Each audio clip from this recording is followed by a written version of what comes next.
Ola boas, son Raúl Liñares e isto é o Falar na Rúa. Nesta sección imos a salir á rúa a falar coa xente sobre determinados temas que eu elixa. Pero hoxe ímolo facer especial. Hoxe é o especial Halloween e vou deixar que a xente que participa na miña sección faga a súa propia historia de terror. A primeira frase desta historia é: nesta facultade pasan cousas paranormais. Queredes ver que é o que ocorre a continuación? Vide comigo. Desaparecen profesores, pero solo en el tercer piso. Y sin dejar ningún rastro, únicamente una camiseta con sangre. Todas las luces estaban apagadas, excepto una que parpadeaba en un lugar concreto.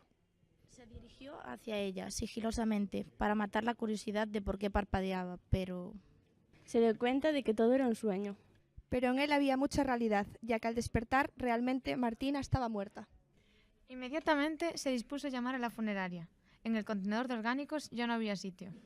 Mientras que en la casa quedaban las dos muñecas llenas de sangre. Yo lloraba en mi habitación.